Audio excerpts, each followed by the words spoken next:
The shot came first, sharp, loud, and too close. People screamed. Boots slammed into wood. Horses pulled at their reins. The girl stepped off the noon stagecoach, clutching a worn leather bag. Her bonnet tilted. Her eyes blinked hard against the sky. "Son!" Then the second shot rang out. A cowboy threw himself forward. His coat flared as he moved. He tackled the girl, shoving her down into the dust. The bullet hit the cowboy in the ribs. His body jerked. Blood bloomed through his shirt. The girl screamed. The cowboy groaned but didn't collapse. He shielded her with one arm. "Stay low," he said, voice strained. Dust swirled. People ran past, shouting. A boot knocked over a crate. A child cried behind a closed window. Then silence fell. From the end of the boardwalk, a man stepped out. Big frame, leather coat, wide brim hat, tin star on his chest. The man walked slowly. Not a run, not a rush, just a heavy, steady pace. This was Sheriff Carter. The sheriff looked at the girl. Her hands shook. Her face was pale. Then Sheriff Carter turned to the bleeding man on the ground. "You all right?" The cowboy nodded once. "Just nicked." The sheriff knelt, pulled the man's arm behind his back. "What are you doing?" the girl gasped. The sheriff pulled out iron cuffs, snapped them around the cowboy's wrists. "You best come with me, son." The girl stood up, trembling. "He saved me," she shouted. "He pushed me down. He took the bullet." Sheriff Carter didn't answer. His eyes didn't blink. "Name?" he asked the man. "Ethan Cole," the cowboy said. "Riding through." "Not anymore," the sheriff muttered. Ethan's hat lay beside him in the dirt. Blood stained the brim. Townfolk gathered now, slowly, cautiously. "Is he the shooter?" someone whispered. "I didn't see," another said. "The girl knows," said a third. But the girl was quiet. Sheriff Carter stood, pulled Ethan to his feet. The cowboy winced. Blood darkened his shirt. The sheriff led him down the road. No one moved to help. Dust blew across the street. A dog barked once, then ran away. Ethan's spurs dragged with each step. The girl stared, after him. Her hands clutched her bag. She didn't speak. The sheriff's boots echoed on the boards. He opened the jail door. The heavy metal creaked. And then, just before it closed behind them, Ethan looked back. "Tell them," Ethan said. "But—" The girl said nothing. Why did the sheriff cuff the man who saved her? Ethan Cole hit the wooden floor hard, blood dripping behind him. The jail door creaked open. The air inside was hot and still. A single lantern swung gently on a chain. Sheriff Carter dragged Ethan down the hall. The cowboy's boots left red, streaks on the old boards. "Easy," Ethan muttered, holding his side. Sheriff Carter said nothing. His jaw was tight. His eyes locked on the cell ahead. Ethan Cole, the cowboy who took a bullet, was now bleeding inside a cold iron cage. The sheriff opened the rusted cell. The hinges screamed. He shoved Ethan inside. The cowboy stumbled, grabbed the cot rail to keep from falling. The cell door slammed shut. Iron echoed off the stone walls. Sheriff Carter stared through the bars. Too long, too still. "You going to explain this?" Ethan asked. Sheriff Carter didn't move. His hand rested on the key at his belt. Outside, the girl stood frozen. Her hands shook, still gripping her leather bag. A deputy stepped forward. "Miss?" The girl blinked, took one step back. "Name?" the deputy asked. "We'll need a statement." She turned without a word and walked away, down the boardwalk, past the saloon, into the dust. "Miss!" the deputy called again. But she didn't stop. Sheriff Carter watched her go. His face was blank, but his fingers twitched. Inside the jail, Ethan leaned against the bars. His breath was rough. "That girl, she just left?" Ethan asked. The sheriff nodded once. "Didn't give a name." Ethan wiped his face. "I took a bullet for her. You saw that." Outside the window, townsfolk gathered. A man in a blue vest pointed at the jail. "He's got the look of an outlaw," a woman whispered. "Came out of nowhere." Sheriff Carter closed the window shutters. "Let 'em talk." Deputy Mack, younger and nervous, stepped back into the jail. His boots clicked. "On the floor." "Sheriff," Mack said. This was outside. He held up a half-burned wanted poster. The edges curled black. A face was mostly gone, but one eye showed. Sharp, angry. Sheriff Carter snatched it quick, folded it, slid it into his coat. "What's that?" Ethan asked. "Nothing," the sheriff said too fast. Ethan narrowed his eyes.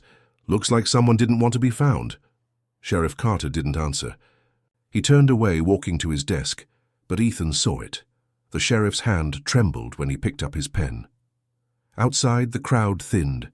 Dust rolled in with the wind. The jail fell quiet. Only the sound of Ethan's slow breathing filled the room.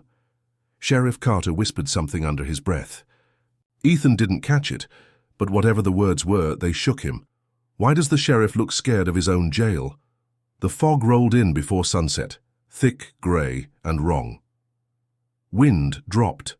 The horses stopped snorting. Chickens went quiet in the coops. Inside the jail, Ethan Cole sat still on the wooden cot. Blood crusted around the bullet hole in his side. His name hadn't been spoken again since morning. Ethan leaned toward the bars. "Feels like the day's hiding something." No one answered. Sheriff Carter stood by the window. His hand gripped a hammer. A board rested under his arm. The sheriff looked out toward the hills. His jaw tightened. Outside, the fog spilled across the street like smoke. Then a shape appeared. On the ridge, just past the last tree line, a lone rider, motionless, watching. Ethan saw it too. "I see him." Sheriff Carter gave a slow nod. "Been sitting there a while," the sheriff said. "Hasn't moved." A sharp knock at the front door made both men jump. Deputy Mack peeked in. His face was pale. "She's back," Deputy Mack said. "By the stable." Ethan stood, gripping the bars. "The girl." Deputy Mack nodded. "But she's not alone." Sheriff Carter grabbed his coat and stepped outside. Through the fog near the stable lantern, the girl stood close to a stranger. The stranger wore a long, hooded coat. The girl's voice was soft. Her words could not be heard, but her body was tense. She pointed toward the jailhouse once. The stranger did not look. Sheriff Carter watched from a distance. The moment the girl spotted him, she turned and walked away. Again. The stranger disappeared into the fog. Sheriff Carter returned to the jail without a word. He nailed 2 boards across the windows. Each slam echoed like thunder. Ethan pressed his forehead to the bars. "She keeps leaving, but not far." "Watching her?" the sheriff asked. "Trying to figure out who she's afraid of." Outside, the wind changed, a faint hiss like air, slicing through the silence. Thunk. Something hit the ground just outside the jail door. Sheriff Carter drew his gun. He opened the door slowly. Ethan stood now. "What is it?" The sheriff crouched low. Then he froze. In the dirt stood a single arrow buried upright in the ground, no blood. No note, just an arrow. Sheriff Carter plucked it from the dirt. The feathers were red. Handmade. Ethan stared. "That's not a warning shot." Deputy Mack backed up. "What does it mean?" The sheriff looked at Ethan. "Means we're being watched. Means they're close." Ethan nodded slowly. "Question is—" "Yeah," the sheriff said. Ethan looked through the bars. "Who are they here for, the cowboy or the girl?" The hallway clock struck midnight. No wind, no footsteps, no noise from town. Inside the jail, Ethan Cole sat alone. The pain in his ribs had dulled, but his head throbbed with something worse. Memory. The lantern swung slow above him. Shadows moved across the floor. Ethan stared at the wall. His mind drifted to the girl's face, the wide eyes, the sharp cheek, the way she never looked back. Then a click. The front door creaked open. Boot steps, slow, careful. Sheriff Carter and Deputy Mack were gone. Only the girl stood in the doorway. She stepped forward, quiet as fog. Her dress was dusty. Her bonnet gone, her voice calm. "My name's Clara Wynne." The name stopped Ethan's breath. "Say that again," Ethan whispered. "Clara Wynne," she said. "Daughter of James Wynne."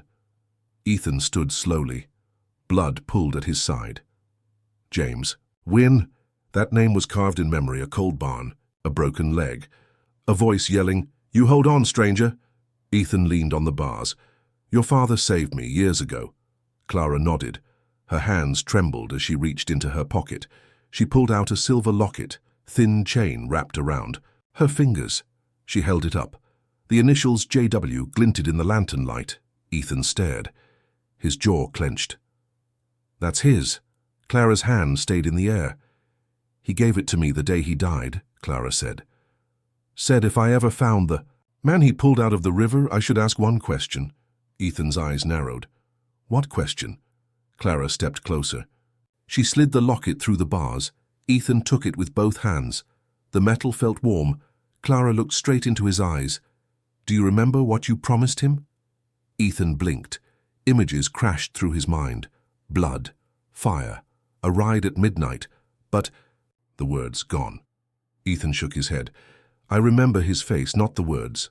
Clara's voice dropped low. Then you don't remember me either. A pause. Then she said, I was 5. Ethan stepped back. The locket hung in his hand. Clara turned to leave. You're not staying? Ethan asked. She stopped at the door. I didn't think you'd remember. Then Clara walked into the dark. Ethan stood in silence, the locket in his palm, the initials shining. What did Ethan forget? And why does it matter now? The jailhouse shook like thunder hit it. Ethan Cole shot upright on the cot. The sound still rang in the air, deep, sharp, final. Dust dropped from the ceiling. The lantern swung. Sheriff Carter burst into the hallway, shotgun in hand. Stay back! Deputy Mack followed close, heart pounding in his chest. The jail door stood shut, but something was nailed to it. Sheriff Carter opened the door slow. Hinges creaked. Morning light poured in, and there it was, a dead rattlesnake nailed clean through the head. Its body dangled. Dried blood smeared the wood. Ethan stepped to the bars. That's not a warning, that's a message. Sheriff Carter tore it down. You ever seen this before? Ethan shook his head. No, but I've seen men leave signs like that. Tribes, gangs, vengeful ones. Outside, the town was still. Too still. Sheriff Carter stepped onto the porch and looked around, then he froze. Deputy, out here, now. Deputy Mack walked out. Then stopped beside the sheriff. All around the jailhouse, the dirt was covered in hoofprints. Not 5, not 10. Hundreds. They formed a perfect circle. No start, no end. Mack whispered, Did you hear horses last night? Sheriff Carter said nothing. Mack looked again. There's no dust kicked up, no droppings, no broken twigs. It's like they floated in. Sheriff Carter stepped down into the dirt. He knelt and touched a print, still fresh, not even crusted over. Ethan watched from the barred window.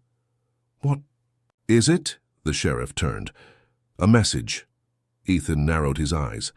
Same as the snake? Sheriff Carter nodded. Only louder. Inside, Ethan sat down slowly. His wound throbbed again. Who can ride that many horses without waking a town? Sheriff Carter came back inside. He locked the front door. Ethan stared through the bars. You think this is about me? Sheriff Carter took off his hat, wiped sweat from his brow. I think you're the only one who didn't come from here. Deputy Mack stood in the corner. Or maybe it's the girl they want. Sheriff Carter shot him a look. Then why leave the snake on my door? The jailhouse fell quiet. Ethan held the silver locket in one hand. His thumb ran over the initials, J.W. Maybe they're not here for one of us, Ethan said. Maybe it's both. Sheriff Carter stared at Ethan a long time. I think, the sheriff said, they're here for you. Ethan didn't blink. How can 500 riders come without a sound? The church bell rang once, low, hollow, and tired. Inside the chapel, Clara Wynne stood face to face with an old man in black. The preacher's name was Reverend Malden, and his voice was sharper than his age. Clara's face was red. Her fists were tight. I did what I had to, Clara said. Reverend Malden shook his head. What you had to cost someone else their life. Behind them, sunlight cut through stained glass. Dust floated in the colored air. Reverend Malden pointed toward the door. He's in a cell, but you're the one carrying the guilt. Clara's voice cracked. I was a child. The preacher stepped forward. You were old enough to make a deal. Outside the church, Ethan Cole sat behind jail bars, staring at the quiet street. The silver locket rested in his hand. A flash of memory hit Ethan. A woman screaming. A man pulled from a horse. Clara's face, smaller, afraid. Inside the chapel, Clara stepped toward the pulpit. I told them where he was. Clara said, I gave up a name to stop the fighting. Reverend Malden stayed silent. They promised they wouldn't hurt him, Clara said. They lied. Reverend Malden crossed his arms. And now you think handing back that locket makes it right? Clara reached into her coat. Her fingers shook.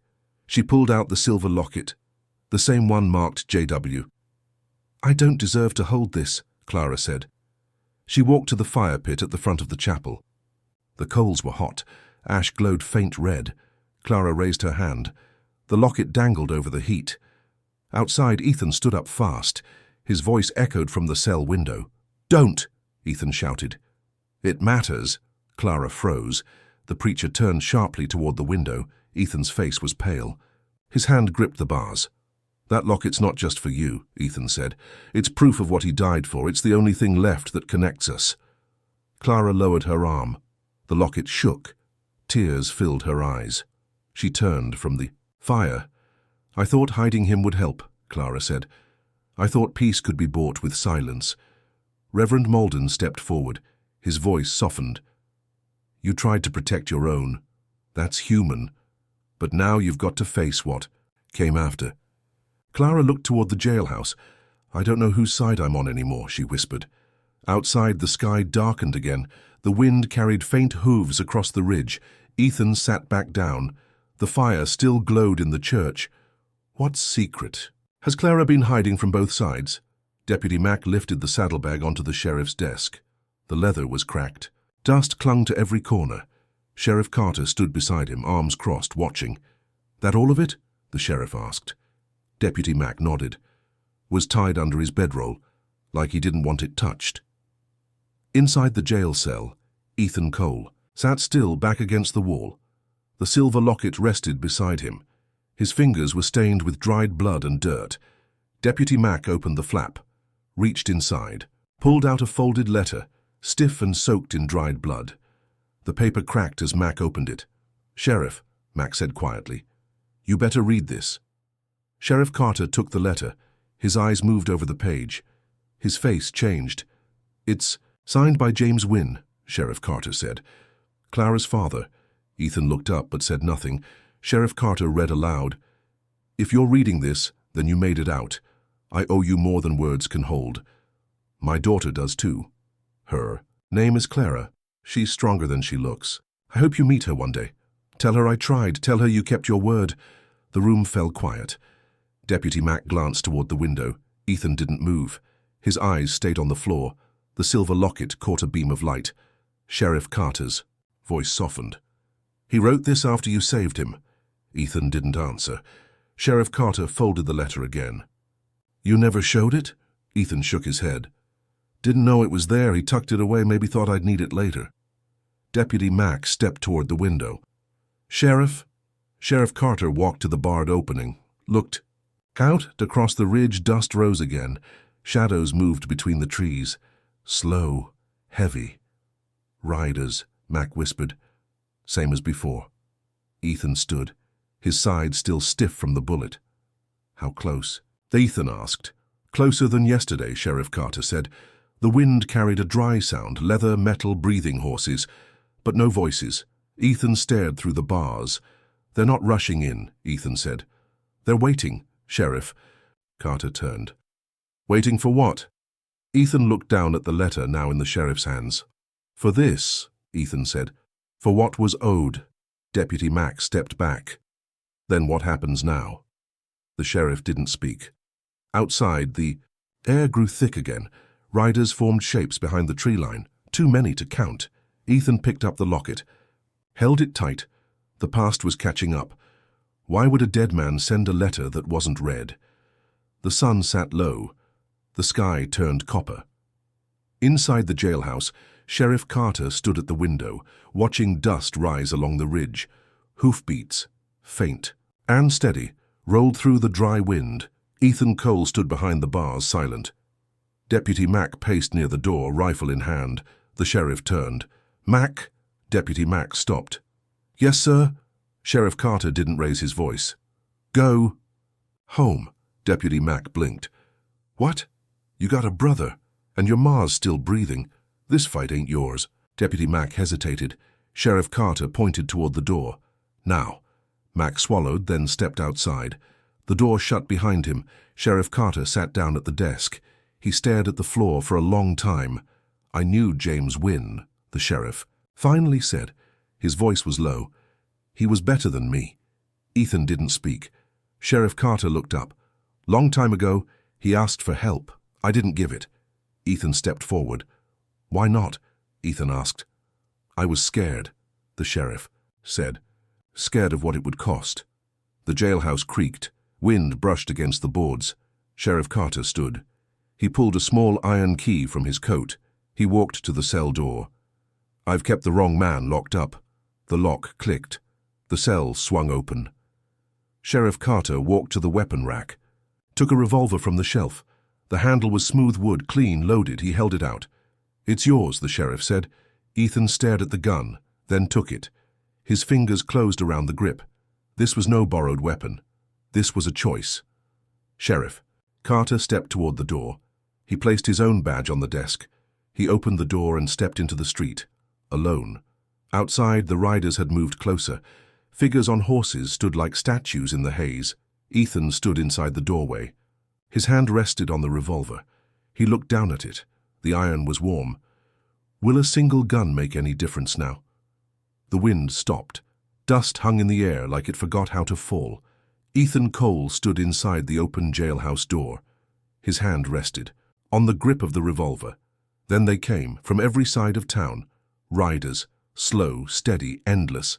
500 men on horseback, wrapped in dark cloth, faces hidden, no voices, no whips, no yelling, just hooves pressing down into earth.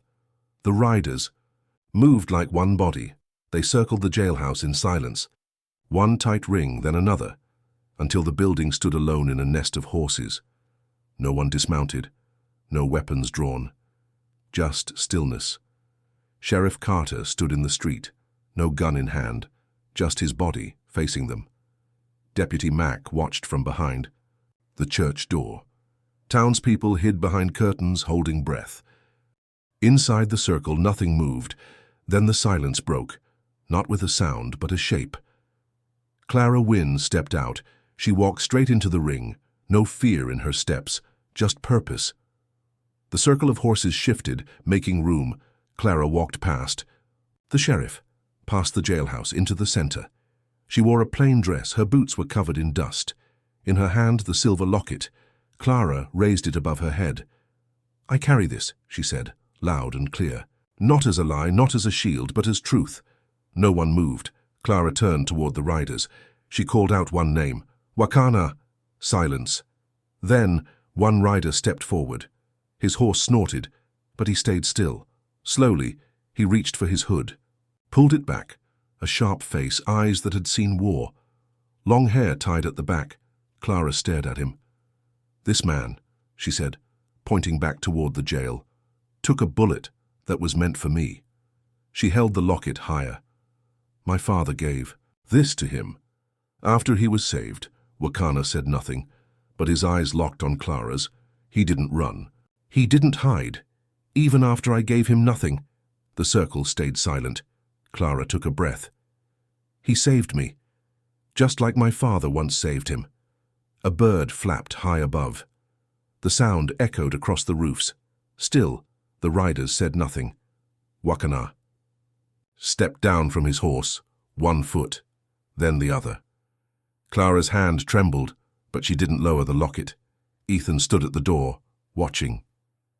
His revolver stayed in its holster. Sheriff Carter didn't move either. All waited. Clara stood alone in the dust. The locket shone in her hand. Will they listen to her, or shoot? Moonlight poured over the silent circle. The air held no wind, no bird, no breath. Clara Wynne stood in the center, her hand still raised, the silver locket catching pale light. Across from her, Wakana stood tall on the earth. His horse waited behind him, still as stone. Ethan Cole watched from the jailhouse steps. The revolver stayed at his side, untouched. Then Wakana spoke. His voice was low, deep like a drum struck once. "Who is he to you?" Clara stepped forward. Her voice trembled but did not break. "He is the man who took the bullet. Wakana nodded once. Who was he to your father? Clara reached into her coat. Slowly, carefully, she pulled out the blood-stained letter. Thiko. Riders shifted slightly. Still silent, Clara unfolded the paper. The creases cracked, the edges flaked. This was in his saddlebag, Clara said. Signed by James Wynne. She held it out. Wakana stepped forward and took it. He read the words aloud. If you're reading this, then you made it out. I owe you more than words can hold. My daughter does too. Her name is Clara. She's stronger than she looks. I hope you meet her one day. Tell her I tried. Tell her you kept your word. Wakana's voice faded. No sound followed. Just stillness. He looked up. His eyes fixed on Ethan. Do you remember the promise? Ethan stepped forward. Slowly. I do. Wakana's hand dropped to his side. One question, he said. Would you ride into the fire again? Ethan didn't pause. Every time. Clara turned to look at Ethan. Her lips parted, but no words came. The circle of riders held still. No reaction, no nod, no threat. Ethan kept walking, step by step, toward the circle, toward the tribe. His boots pressed into the dirt. The revolver stayed in its holster. He reached the outer ring. No rider moved. Ethan stopped one step short. The riders stared down from their saddles. One breath. Two. Then Wakana raised his hand. The riders stayed quiet. But a shift rolled through them like wind through tall grass. Wakana nodded. Just once. Not as a threat, not as a command, as an answer. Clara stepped back, her eyes on Ethan. He stood, chest rising and falling, still alive. Still. Free. Will he walk into his own execution? The moon still hung over the ridge, pale, cold, watching. No words were spoken, no weapons were raised. Ethan Cole stood inside the circle of riders, chest rising slow, blood drying on his shirt. Clara Wynne stood near the jailhouse steps, the silver locket still in her hand. Wakana lowered his head. Then, without a word, he turned and mounted his horse. His reins didn't twitch, his horse didn't flinch. Then another rider turned. Then another. One by one they faced outward. 500 horses, 500 backs. The circle held for one. Last breath, then motion. The riders began to ride. No gallop, just a slow, steady fade into the fog. No trail left behind. No hoofbeats in the dirt, but one rider stayed behind for a second longer. As the horse turned, the rider reached into his vest. He pulled out something small, something handmade. The rider dropped it gently in the dust. A beaded necklace, red and white, worn but unbroken. Then he rode off. Clara ran forward. She reached the spot just as the dust began to settle. She picked up the necklace with both hands. Her fingers closed around it like it was glass. Clara's shoulders shook. A tear slipped down her cheek. What does it mean? She whispered. Sheriff. Carter stepped out from the shadows. His hat was in his hand. He looked at the necklace. Then at Clara. It means, the sheriff said, you were heard. Clara knelt down. Her tears dropped into the dirt. Behind her, Ethan took one step, then another. Then he stumbled. Sheriff Carter turned fast. Ethan! Clara spun around. Ethan's face had gone pale. He dropped to one knee. His hand pressed hard against his side. The bullet wound had opened again. Blood soaked through the fabric. Sheriff Carter caught him before he hit the ground. Stay with me, the sheriff said. Clara ran to them. The necklace clutched tight in one fist. I thought it healed, Ethan said, voice low. It didn't, Sheriff Carter replied. Ethan gave a weak smile. Guess peace costs more than a promise. His eyes fluttered. Clara placed the beaded necklace beside the silver locket on his chest. Don't move, she said. Don't you leave now. Ethan nodded, barely. The wind returned, light and soft. The circle was gone. The riders vanished into fog. Only the dust remained. Was peace worth the bullet? Flames flickered along the jailhouse walls. The oil lamp swayed gently, casting long shadows over the desk. Clara Wynne knelt beside the cot, wrapping fresh cloth around Ethan's ribs. Ethan Cole lay still, eyes half closed. His breathing was steady, now but weak. The blood had stopped. The fever had passed. "I've stitched worse," Clara said, forcing a small smile. Ethan blinked. "Didn't think you'd stay." "I didn't think you'd live," Clara whispered. From the hallway, boots echoed on the boards. Sheriff Carter stepped into the room, holding his hat in both hands. He looked at Clara, then at Ethan. "I wrote my resignation," the sheriff said. "Left it on the mayor's door." Ethan raised an eyebrow. "What'll you do now?" "Sleep for once," the sheriff said, "and maybe stop locking up the wrong people." He tipped his hat to Clara, then walked outside. The door clicked. Shut behind him. Clara stood and crossed the room. On the wall above the desk, she placed a small nail. She reached into her pocket and took out the silver locket. With both hands, she hung it gently on the nail. Then she reached into her other pocket and pulled out the beaded necklace. She pinned it right beside the locket. Side by side, symbols of a man lost and a man found. Ethan watched from the cot. His eyes never left her hands. Clara sat at the desk, pulled a clean sheet of paper close. She dipped the pen, wrote slowly, carefully. Her voice filled the room as she read the words aloud. "To whoever finds this, not every hero wears a badge. Not every story ends with justice, but you'll know a man by what he gives. You'll know him when he bleeds for someone he never met." Clara looked over her shoulder. Ethan met her eyes. "And I knew," she said softly. The fire cracked. Outside, wind moved through the empty street. Clara folded the letter and tucked it under the locket. Ethan sat up slowly. "You really staying?" Clara nodded. "Town needs someone who's not afraid to remember." Ethan smiled. "Then I'll need a job." Clara laughed once. "You already did the hard part." They sat in silence, the warmth of fire between them. On the wall, the necklace and locket swayed gently. Who would you stand for, even if they never thanked you? If this story moved you, share it. Someone out there still believes in men like Ethan Cole.